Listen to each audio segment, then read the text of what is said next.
Many of the Chelsea fans do not seem too happy with the ownership and the manager. What do you make of the situation at Chelsea at the moment? Well, it's a very difficult situation. I think we need to go back to the change of ownership. When it's a change of ownership, especially after one like the Abramovich, okay, which is something. It was something unique for Chelsea fans. I always say there is before and after Abramovich for sure at Chelsea. So when the new owners arrive, you know how the fans, they want money, results, everything now, not tomorrow, not next year. Yeah. And obviously, when they made the decision to change the manager, it was a tough one. It was a strong decision, and I had to say, people who is in charge, they need to make these decisions. But like any decision, like a manager, you make a decision to change a player. If you win, it was a great decision. If you lose, it was a bad one. Even if maybe the idea was correct, and it's not working. Nobody knows really why. Nobody knows if it was a problem was coming from the previous manager, or if it's the momentum, or if it's the new style, how long it will take, and obviously Abramovich is still there, no, for the Chelsea fans. So I think it's a tough one.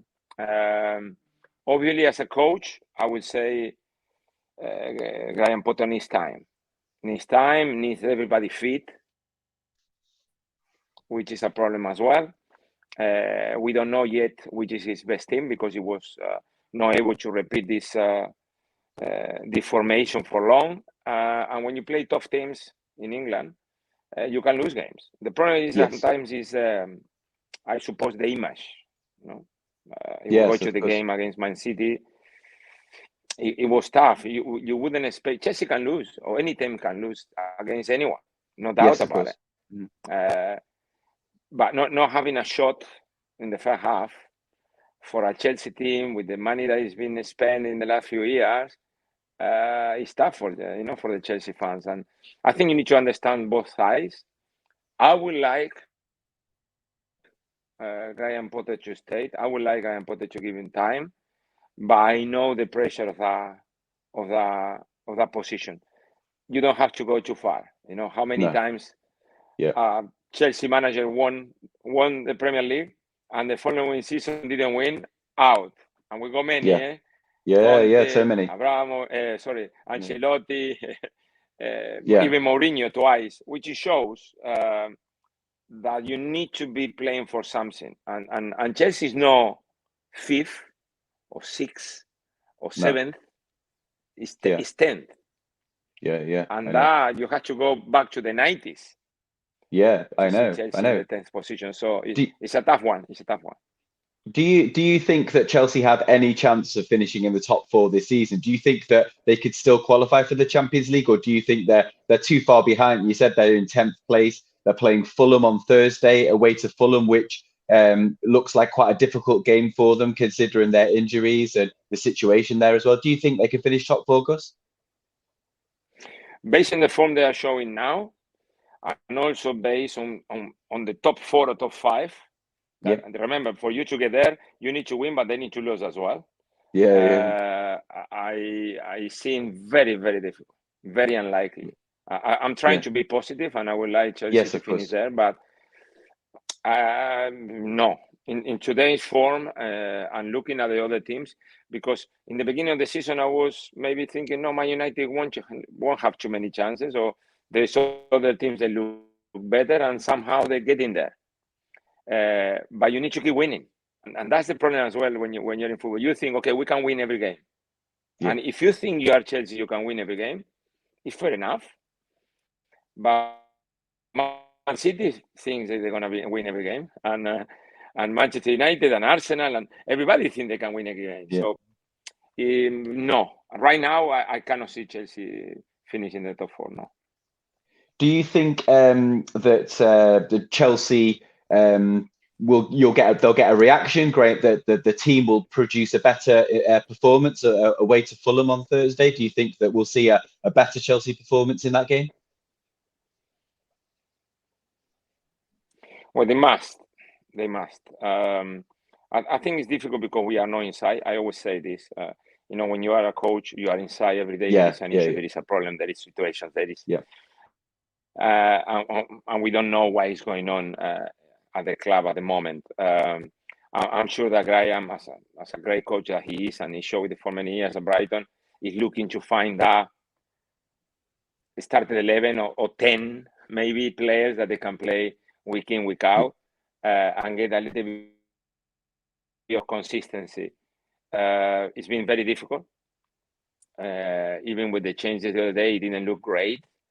So it's a mix of getting the right group of players to keep clean sheet that you're gonna make you win, and at the same time being an offensive team. So it's not an easy moment for Graham. It's not an easy moment for Chelsea, and this is when you need characters.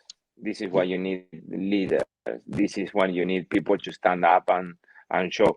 I tell you a little thing that I like it yesterday. The only thing I like it from Chelsea yesterday, when they showed the bench and Thiago Silva was from the bench pointing what was happening on the pitch. It was kind of playing from the bench, no? Yeah. Well, you need many of Thiago Silva now, and you need people back from injuries. It's too many injuries. I mean, we're talking about players that they were signed to play, like Kante, like Chilwell, like now latest one Sterling, and when you're losing too many of them, then you are your strength. You are not strong enough to win football games.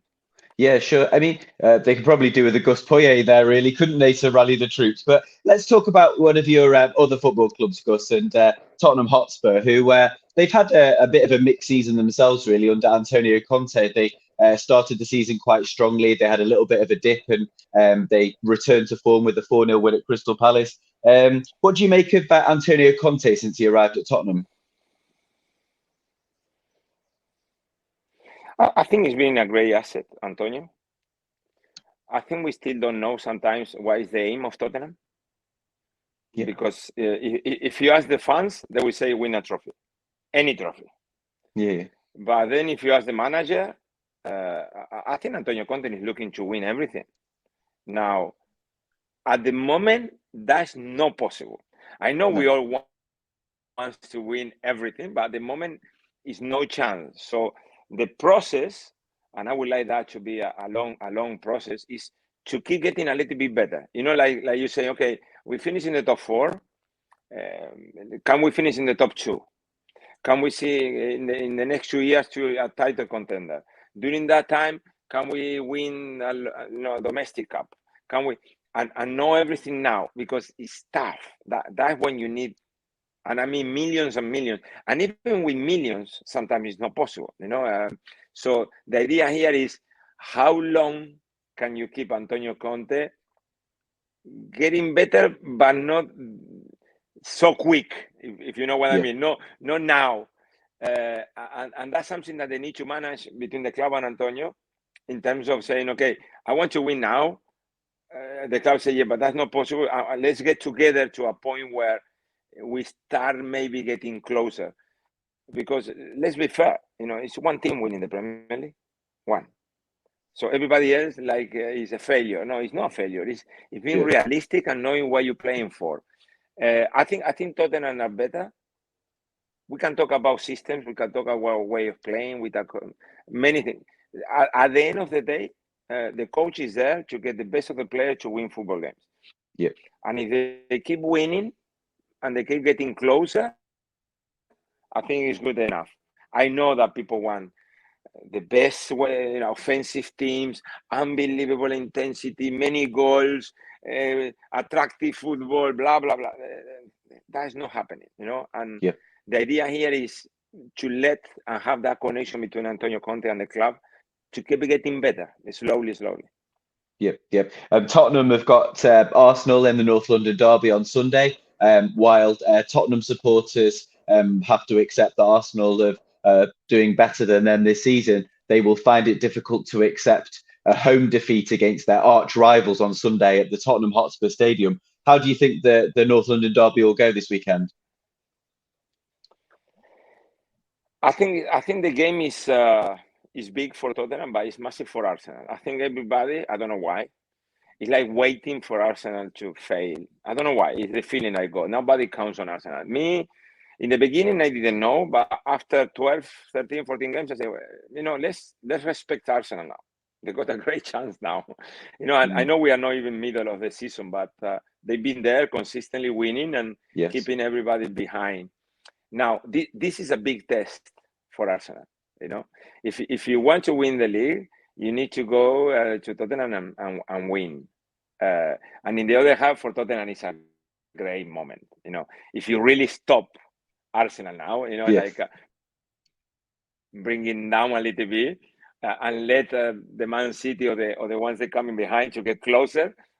For the Tottenham fans, that's enough. It's good enough. Like stopping that. So it's going to be a very, very important game. And you need to play that game to understand what it means.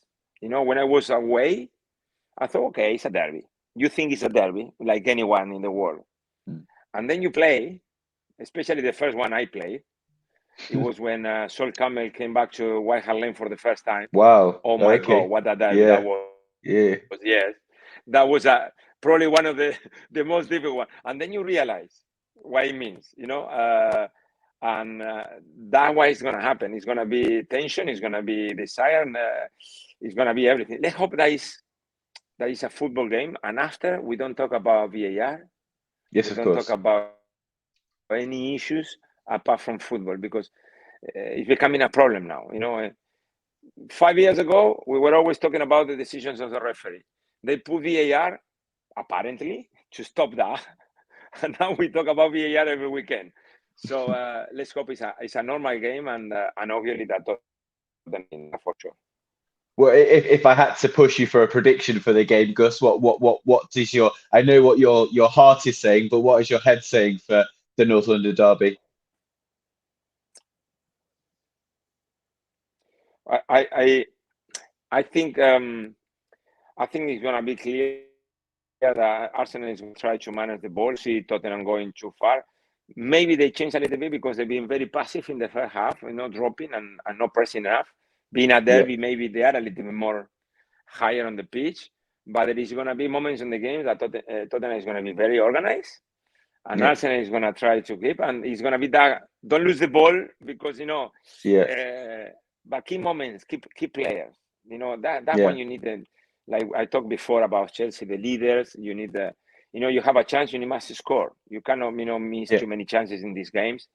If you score first, you always got a chance in this derby game. So it's important for Tottenham. I really hope that to make the Premier League a little bit more interesting, that Tottenham wins. I got no doubt about the result. Okay. With regard to just talking about Tottenham and their prospects of finishing in the top four this season, it looks like Arsenal and Manchester City are almost certain to finish in the top four this season. They'll probably be the top two. So that pretty much leaves two Champions League places available. And you've got Manchester United, Liverpool, Tottenham, Newcastle, maybe Chelsea if they had a really good winning run. What do you think of Tottenham's chances to qualify for the Champions League again? I think they got a great chance. It's more about if Newcastle is going to hold or not. Yeah. I think, like you said, Arsenal and City, they are there. Somehow, it looks to me, or I got a feeling that Man United, I don't know how, because I was not 100% sure they're getting there. The surprise of the tournament, obviously, is Newcastle. Can they hold? That's the tough one to answer. If no, I think Tottenham is gonna be in the top four. I am not very pleased with Liverpool. It's something in Liverpool that they haven't been a click in this Liverpool team to say they're gonna be consistent enough to be there. Tottenham, on the other hand, yes, you know what you expect from a Conte team. So I think they got a great chance, and it should be the aim. I'm still thinking that Tottenham needs to play for a domestic cup. I got no doubt. I know how much it means a cup for Tottenham fans. So sometimes it's difficult to manage the chance of getting in the top four and playing Champions League, which is a lot of money, and at the same time winning a cup and being able to manage both competitions at the same level. But I think time will tell, depending on how in the next 5 to 10 games, where you find yourself really. Definitely, it's an important part of the season. You mentioned Liverpool there and how you're not quite sure about Liverpool, and certainly some of their recent performances haven't been very convincing. Obviously, Darwin Núñez, a Uruguayan forward who you know of very well, I would imagine. He's starting to play regularly for Liverpool now. What do you make of Darwin Núñez for Liverpool so far this season, and what does he need to be to reach the next level for such a big English club? Well, I thought he had the perfect, the technical ability, the power, the speed, the presence. They had everything. It was perfect for English football. I thought that playing up front in that in that team that goes forward a lot, that got plenty of players, that they go wide, that they can put balls in the box. It was so many things that they were perfect for Núñez. I think he came on with a big task because of the money, the transfer money, that it was huge, and after that situation, the headbutting and the sending off, and everything is being on in the press about him missing too many chances, obviously affects any young player because he's young. Yes. People doesn't know. Yeah, He's young. He's a very young player. Yeah. So I think after that, Darwin, because of his character, I don't know him personally, but I can see from his character, he wanted to show that he was able to do everything, and he started trying everything, running down the flank, defending, fighting, tackling. Yeah. And at the end of the day, he's a number 9, and he's going to be judged by scoring goals. So sometimes I remember the last few games before the World Cup, and now I'm looking at Liverpool and saying, stay in the middle, stay in the middle. Yeah. Stay in the box, do that job first, and then you can head it. And he's been trying hard, very hard. And we know football players by experience. In the beginning, you don't, but when you're experienced, the hardest you try, sometimes the more difficult it is to be in the right position. Yes, of course. Yeah. But it will come. It will come. There is moments that he needs to work for him. There is moments that he's gonna need to find that opportunity to convince the fans fully. Like a goals against Everton in the last minute, or something that he brings the extra, we call him confidence, a word that I don't really like, confidence, but it's always there in terms of being easier for him. It's a little bit hard for him at the moment. And I think as soon as he comes down and gets those goals slowly, like the other day, I think he's gonna be a top player for Liverpool. I got no doubt. Yes, yeah, it'll be interesting to see how he continues to progress. Obviously, Darwin Núñez is Liverpool, Chelsea, Tottenham, and Manchester City will be playing in the Champions League again in the last 16 stage that starts in February. Which of the English teams, if any, do you think will go the furthest in the competition this season? Obviously, Manchester City are often the betting favourites to win the competition. But what do you make of the 4 English teams in the Champions League? And if none of them grab your fancy, which side do you think could end up winning the European Cup this season? I think it's a tough one because consistent enough in the league, you become like a cup team. That my Chelsea, it was that we were able to maintain the consistency to win the Premier League, but every time it came a cup game, a Champions League game, a European game, we were spot on. We were perfect. Like you become more than a team to play cup games than to play league games. So I don't know about the Chelsea and Tottenham, Milan, Dortmund, why it's going to happen. With any doubt, I think this is a Champions League that is very open.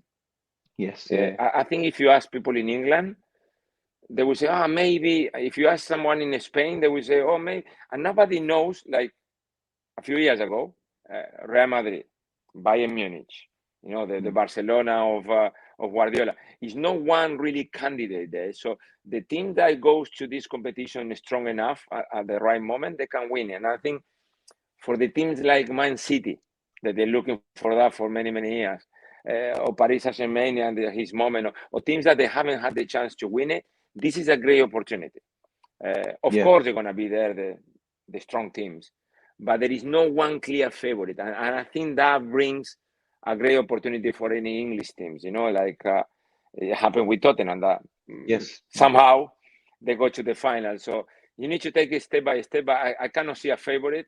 And if you tell me, probably I will go with Man City because it's what they're missing and what Guardiola wants, and every Man City fans want, and the owners they want. They're looking for that. So I'm sure that they're gonna go a little bit aside if it's needed at the right time. Sure. And if you had to predict the winner of the English Premier League on the basis that Arsenal are in the Europa League, but Manchester City are in the Champions League, and let's call it a two-horse race, do you think it's likelier that Manchester City, who always finish the second half of the season very strongly, do you think they're more likely to win the Premier League at this point in time, or do you think that Arsenal are? If you had to like predict one of the two teams, because the betting odds are quite similar now. The bookmakers still think Manchester City are maybe slight favourites, but there's not much between them in terms of the actual odds. And Arsenal obviously have that points advantage over Manchester City. I think, in my point of view, very personal. I think Of until course. now, until the World Cup, I think people was not taking Arsenal seriously to win the Premier League. And when people was playing against Man City, they knew why it was coming, and they were all deep, defending, holding, looking for a break, blah. And they were playing against Arsenal, and they said, we want to play 50-50 football. And they're getting destroyed because, let's be honest, they've been outstanding, Arsenal. And maybe people now look at Arsenal in a different way. And I think from now on, the teams that they play against Arsenal, they're going to play different. They are not going to play the open. They are not going to play the same way. They're going to really look at them. They can win the Premier League. And when that happens, is when it's coming those games that we always say in football, the 1-0 ugly, somehow winning the game, that they win championships. And that's what Arsenal needs to do if they want to stay. But I think they got a great chance. I do believe that Arsenal, because of this period that they went past without anyone counting on them, because it was incredible. They were top of the league, 4 points ahead, and people was still talking about Man City and Liverpool. And you were thinking, wait a moment, Arsenal is top. No, they won't hold on. And now after the World Cup, they say, maybe. And they're in a great position. When they are so consistent and you win. For example, I saw Brighton away at Southampton live, and I was impressed by Brighton, absolutely impressed. And 3 days later, they play Arsenal. And see you later. Arsenal won. I know. I'm not saying easy because they had scared of them, but they won. So you're thinking, wow, they are really in top form, even without the main striker. So if they hold the main players fit, I think Arsenal got a great chance, especially for what you say in the question, because in the back of the mind of every Man City player, fan, owner, director, is the Champions League. Yes, of course. And that can take a little bit. I'm not saying that they are not going to play the same way, but I'm sure that if tomorrow Guardiola needs to play in a Wednesday night Real Madrid and in a Saturday a Premier League game anywhere in the Premier League, you will see the difference in the team. Like yesterday in the Cup, it was a strong Man City, but it was not the first 11. Haaland wasn't there, De Bruyne wasn't there, Gundogan wasn't there. Stones that has been playing a game, Ederson. So that was a team to play the Cup. And if it comes in that important game in the Champions League, I think we're going to see the difference, I think. And that shows that Man City is a little bit more one way than Arsenal. Arsenal won the Premier League, and that's it.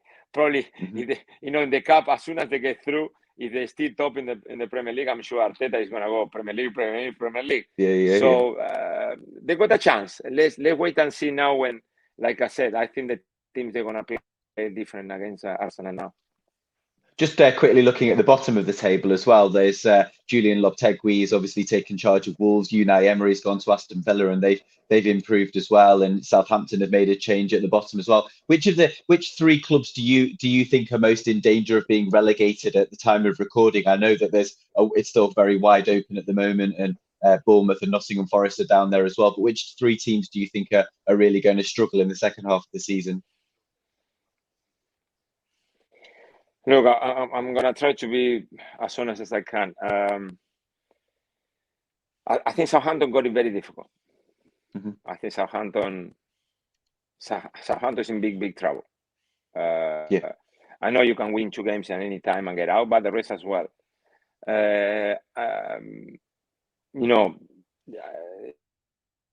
It depends on what happens in the next few games, but at the moment, when you look at them and you look in the Premier League, the games they play and how difficult it's been for them to get points, it's something there that it's been very difficult. And even with the change of coach, Nathan Jones, he found it difficult to do what he wants to do, the way he wants to play, and get points. So we see. The rest, it can be anyone. Mm-hmm. The rest, be careful for anyone, because there is as well how you cope with that situation when you are in there. Not only the staff, but mainly the players that the ones they play. And if you don't get the result soon, and you don't get that run of results, and you don't find yourself strong enough, you have to be careful, because a few weeks ago everybody was talking about Forest, and now Forest got a little bit better, so they're gonna be there and thereabout. But the 5-6 teams at the bottom, careful.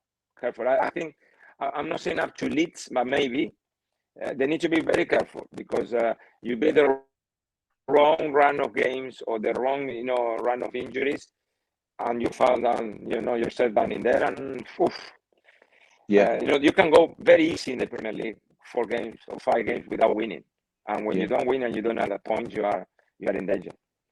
Yeah. Thanks for that. We need to obviously, before we come to the end of this interview, Gus, we need to pass on our condolences. Last week we saw the passing of a football legend, Gianluca Vialli, somebody who I know that you played with, and I know that you were close to as well. I don't know if you'd like to share with us perhaps some of your favourite memories of somebody who's the whole of football sort of mourning his very sad passing last week. Yeah, it was sad as well. I don't have social media, so I kind of sometimes express the feelings. It was a very sad day. I tried to put a statement in the national team in Greece, for the condolence of his family and friends. I tried to remember Gianluca, just in a short few words. One day I had him next to me in the dressing room, and he was my teammate, and we were like any football player, complaining about everything, complaining about the coach,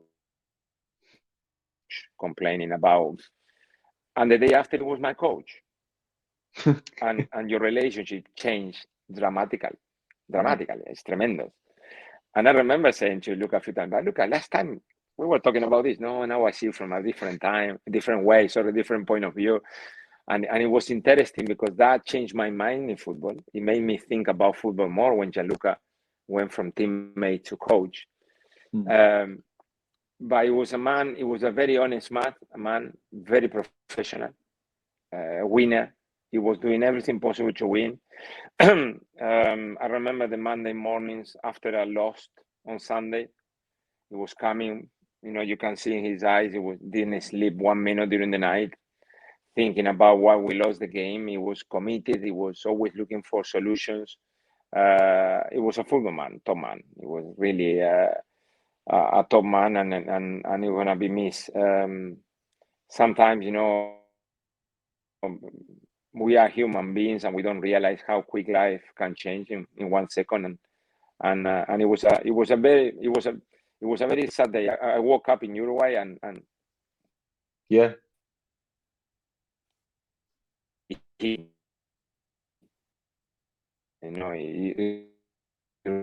me hard, and it's very sad.